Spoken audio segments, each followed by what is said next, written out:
Welcome to the Slow Storyteller. Today's story is at level A2 for elementary learners. Find a comfortable place, relax, and let the words come to you. Once upon a time, in a small town in France, there lived a man with one daughter. His daughter was kind and gentle. She had soft brown hair and warm eyes, and she loved to sit by the fire in the evenings and listen to the wind outside. Then her father married again. His new wife was a proud woman. She had two daughters of her own. These daughters were proud too. They wore fine dresses and spent hours in front of their mirrors. They looked at their reflections and smiled at what they saw. But they did not smile at their new stepsister. The stepmother looked at the kind girl and did not like her. She did not like her gentle face. She did not like her warm smile. She did not like the way the servants were friendly to her. So the stepmother made a decision. "You," she said to the girl one morning, "will work." And so the girl worked. She woke up before the sun. She lit the fire in the kitchen. She swept the floors. She washed the dishes. She carried water from the well. She cooked the food. She cleaned the house from top to bottom. At night, when the work was finished, there was no soft bed for her. She slept near the kitchen fire on a small pile of straw. In the morning, she was covered in ash and dust from the fire. Because of this, her stepsisters gave her a name. They called her Cinderella, the girl of the cinders, the girl of the ash. Cinderella did not cry when they called her this. She just went back to her work. She swept the floors again. She carried the water again. She lit the fire again. But sometimes, late at night, when the house was quiet and everyone was asleep, she sat close to the warm fire and thought about her mother. Her real mother had died many years ago. Her mother had been kind and patient and full of love. "Be good," her mother had told her long ago. "Be good, and the world will be good to you." Cinderella tried to believe this. It was not always easy. The months passed. The seasons changed. The house was always cold upstairs, where the stepsisters slept in their soft beds. But near the kitchen fire, Cinderella was warm. She was tired and dirty, but she was warm.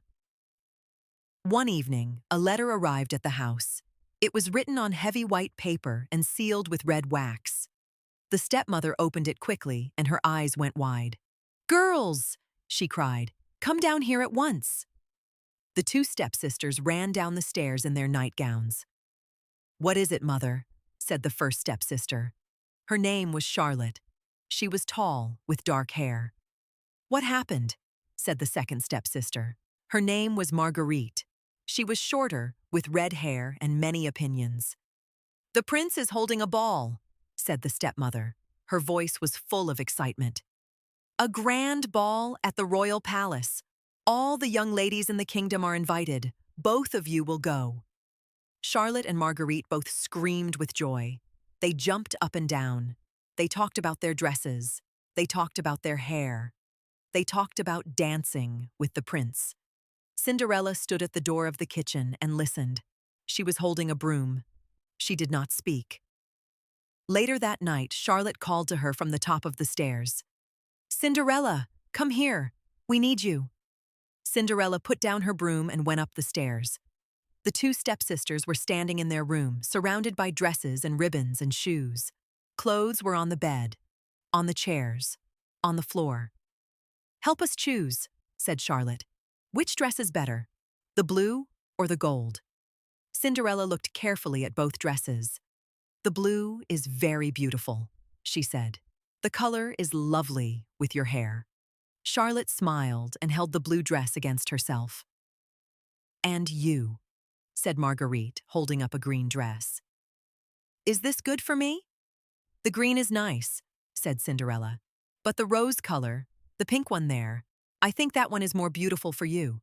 Marguerite looked at the pink dress. She said. Then she smiled. "Yes, yes, you are right." She did not say thank you. "Will you come to the ball too?" asked Charlotte, almost as a joke. She laughed a little. "Me," said Cinderella. She looked down at her gray dress and her ash-covered hands. "No, I do not think so. She said it very quietly. But that night, sitting alone by the fire, she let one small tear fall down her cheek. Just one. The day of the ball arrived. The house was full of noise and excitement. Charlotte and Marguerite tried on their dresses 3 times each. They sat for hours while Cinderella brushed their hair and pinned it up and fixed it, and pinned it up again. The stepmother walked in circles and gave instructions about everything. More powder on the face, Cinderella. More ribbon in the hair. Polish those shoes again. I can still see my finger marks. Cinderella worked all morning and all afternoon. Her arms were tired, her back hurt, but she kept working. She kept her face calm and her voice soft. Finally, late in the afternoon, the carriage arrived outside. The stepmother and her 2 daughters went out the door in a cloud of perfume and silk. The front door closed. The house was suddenly very quiet. Cinderella sat down on the kitchen floor, next to the fire. She looked at the flames. She thought about the ball, the candles, the music, the dancing. She thought about the prince. And then, for the first time in a long time, she cried. Not one tear, but many tears. She put her face in her hands and she cried. Oh, she said softly to no one. How I wish I could go too. And why shouldn't you? Cinderella jumped to her feet. She looked around the kitchen. There was a woman there, a small, round woman in a gray cloak. She had bright eyes and a wide smile. She had not come through the door. She was simply there. Who are you? Cinderella whispered. I am your godmother, said the woman. Your fairy godmother. I have been watching you for a long time, my dear, and I think it is time I helped you. Cinderella stared at her. You are real? Very real, said the godmother. Now stop crying and listen carefully. We do not have much time. She looked around the kitchen with sharp, clever eyes. First, is there a pumpkin in the garden? Yes, said Cinderella, still a little confused. A large one, near the wall. Perfect. Go and get it. Cinderella went out to the dark garden and came back with a very large, round, orange pumpkin. She put it on the kitchen floor.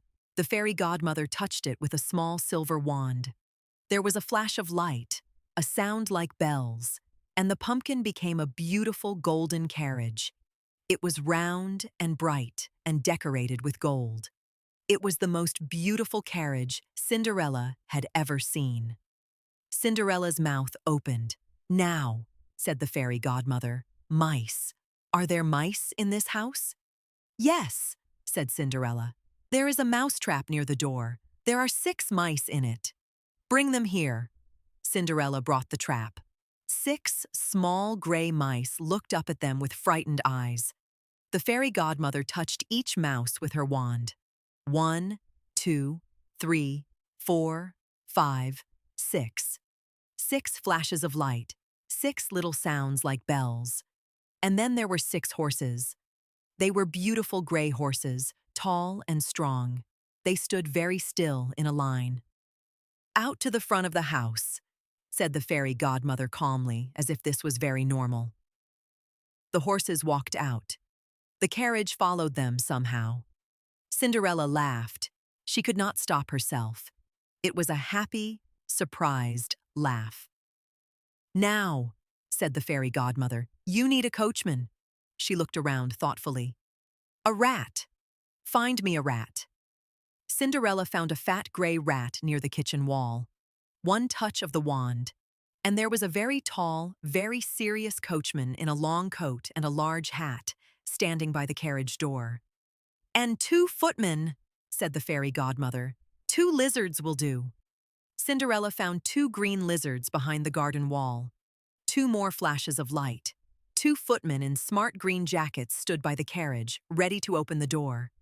The fairy godmother looked at everything and nodded. Good. Now. She turned to Cinderella. You cannot go to the ball like that. She waved her wand. Cinderella felt warmth move through her, from her feet to the top of her head. She looked down. She was wearing a dress. But it was not just a dress. It was silver and white, like moonlight. It was the most beautiful thing she had ever seen. It moved when she moved. It was light as air. On her feet were two small glass slippers. They were perfectly clear, perfectly smooth, perfectly beautiful. She lifted one foot and looked at it. The slipper did not break. It was strong, but light. "My goodness," she whispered. "You look exactly as you should," said the fairy godmother warmly. "Now, listen to me very carefully. This magic ends at midnight. At midnight, exactly, everything changes back. The carriage becomes a pumpkin again. The horses become mice. Your dress becomes your old gray dress. So you must leave the ball before midnight. Do you understand?" "Before midnight," said Cinderella. "Yes, I understand." "Good girl. Now go. And enjoy yourself. You deserve it." Cinderella looked at her godmother. Her eyes were full of feeling. "Thank you," she said. "Thank you so much." The fairy godmother smiled and patted her hand. "Go," she said softly. Cinderella went. The royal palace was full of light. From the road outside, Cinderella could see hundreds of candles burning in every window. She could hear music from inside, violins and flutes, warm and sweet in the night air. She could smell flowers, jasmine and roses, everywhere. The golden carriage rolled through the palace gate. The footman opened the door. Cinderella stepped out. Heads turned. Conversations stopped. People looked at her and whispered to each other. "Who is she?" "I don't know. She must be a princess." "I have never seen her before." "Look at that dress. Look at those slippers." Cinderella walked slowly and calmly through the crowd. She held her head up. She was a little nervous, but also happy. It felt like a dream, but a warm dream, not a frightening one. Near the front of the great hall, the prince saw her. He was a young man, not old, not unkind-looking. He had dark eyes and a serious face that became much less serious when he smiled. He saw Cinderella, and he smiled. He walked across the hall and stood in front of her. "Good evening," he said. "I don't believe we have met." "I don't believe we have," said Cinderella. Her voice was steady. She was surprised by this. "Will you dance with me?" he asked. "Yes," she said. "I would like that very much." They danced. The music was soft and slow, then quick and bright, then soft and slow again. The prince was a good dancer. Cinderella was a good dancer too. She had never danced at a real ball before, but her feet seemed to know what to do. Across the room, Charlotte and Marguerite watched the beautiful, unknown woman dance with the prince. They watched with wide eyes. They talked quietly together. "Who is she?" "Nobody knows." "She is so beautiful." "The prince dances only with her. He has not looked at anyone else all evening." They did not recognize Cinderella, not even for a moment. Her dress was too different, her hair was too different, and they had never looked at her very carefully before. She was, to them, just someone from the kitchen. The prince brought Cinderella fruit and sweet things to eat. He sat beside her and asked her questions. She answered them honestly and warmly. He laughed at one of her answers, a real laugh, a surprised laugh. She laughed too. They talked for a long time. Cinderella was very happy. The hall was warm and bright. The music continued. The candles burned. But then, the palace clock began to strike. 1, 2, 3. Cinderella heard it and felt a cold rush in her chest. 4, 5, 6. Midnight. It was midnight. "Excuse me," she said quickly. "I have to go. I am sorry." 7, 8. "Wait," said the prince, reaching out. "Please, I don't even know your name." 9, 10. Cinderella ran. She ran through the crowd, through the great doors, down the wide stone steps outside. 11. One of her glass slippers came off her foot on the steps. She looked at it for 1 second. She could not stop. She left it there and kept running. 12.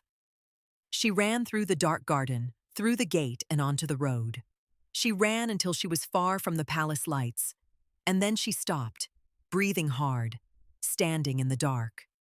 She looked down at herself, her gray dress, her old shoes, one missing.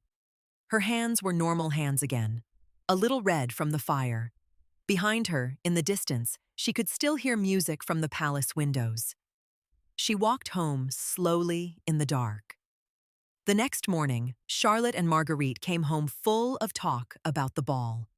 They talked over breakfast and through the morning. There was a princess there. Nobody knew her. She danced with the prince all evening. She ran away at midnight. Nobody knows why. She left one of her slippers on the steps, a glass slipper. The prince kept it. Cinderella listened while she swept the floor. She sounds interesting, she said carefully. This unknown princess.